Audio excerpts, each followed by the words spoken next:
Shalom, shalom, shalom, haleluya, haleluya. Selamat pagi dan selamat hari Minggu, luar biasa. Kita kembali berada di minggu keempat, minggu terakhir di bulan September. Tidak terasa, kita akan segera mengakhiri bulan September. Luar biasa, Tuhan telah menolong kita, amin. Tepatnya hari ini tanggal 25 September tahun 2022. Diberkatilah kita secara khusus hari ini, sebab kita akan kembali berjumpa dalam ibadah di rumah Tuhan. Siapkan hatimu, siapkan dirimu dengan sungguh-sungguh, karena percayalah Tuhan akan melakukan sesuatu di tengah-tengah ibadah kita hari ini. Bagi jemaat yang harus beribadah di rumah, sebagaimana layaknya saudara mempersiapkan diri untuk pergi ke gereja, maka demikianlah persiapan saudara meski harus di rumah. Hormati kehadiran Tuhan, dan Tuhan akan melakukan sesuatu juga bagi saudara. Amin.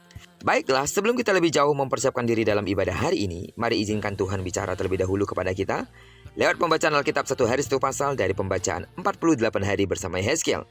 Dan hari ini kita telah memasuki hari yang ke-26, maka kita akan membaca kitab Yehezkiel pasal yang ke-26 ayat pertama sampai dengan ayat yang ke-21.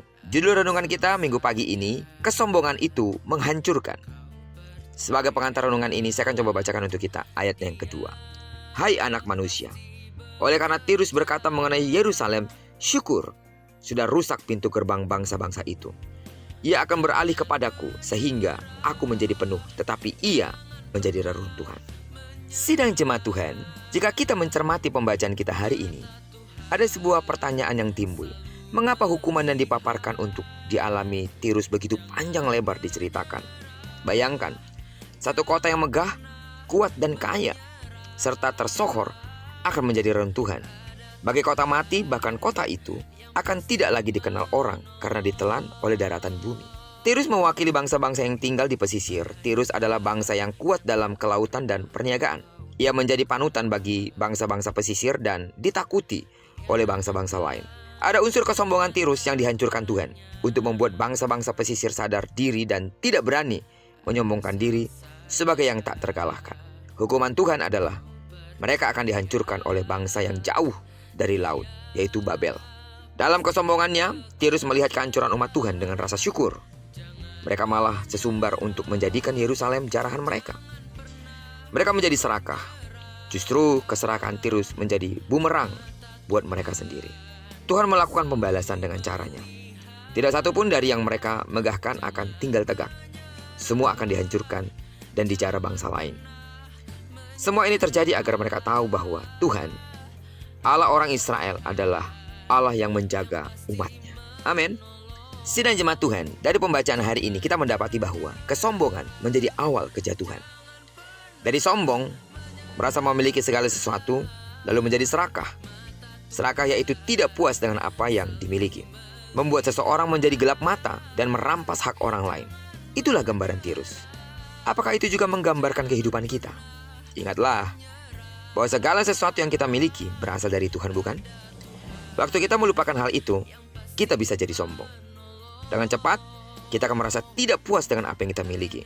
Lalu mulailah kita iri pada orang lain. Dan sebelum Tuhan turun tangan, lebih baik kita bertobat. Amin. Dengan rendah hati, mengakui bahwa Tuhanlah sumber segala sesuatu. Dengan demikian, hidup kita akan melimpah dengan syukur. Apapun yang kita punya hari ini.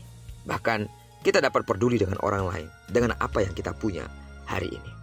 Kiranya Tirus menjadi pembelajaran buat kita, bahwa tidak ada hal yang patut kita megahkan atas pencapaian-pencapaian kita. Karena jika kesombongan telah ada, itu artinya kejatuhan telah menunggu. Karena itu sidang jemaat Tuhan, syukurilah apa yang ada pada saat ini. Dan jika bisa, perbuatlah sesuatu dengan apa yang kita punya hari ini, sebagai sebuah ucapan syukur kita dan mempermuliakan nama Tuhan. Terlebih kalau hari ini kita akan beribadah kepada Tuhan, kita tahu nafas hidup kita berasal daripada Tuhan. Kesehatan kita berasal daripada Tuhan. Mari ambil kesempatan untuk datang ke rumah Tuhan. Beribadah dengan sungguh-sungguh. Bawa persembahan yang terbaikmu kepada Tuhan. Dengan hati yang tulus. Sehingga Tuhan bekerja di antara kita saat kita beribadah. Bawa pujianmu, bawa penyembahanmu, terlebih sekali lagi bawa hatimu untuk ditanami oleh firman Tuhan. Ditegur, dikuatkan, dinasehati, dihiburkan, dan saudara semakin bertumbuh kuat di dalam Kristus. Terpujilah nama Tuhan. Doaku bagi seluruh sidang jemaat Tuhan hari ini yang akan beribadah, bahkan yang akan melayani Tuhan.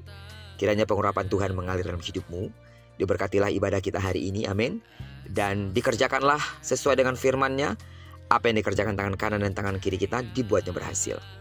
Kemanapun kaki kanan dan kaki kiri kita melangkah, terlebih bagi sidang jemaat Tuhan akan menuju rumah Tuhan, kiranya penyertaan Tuhan menyertai dirimu.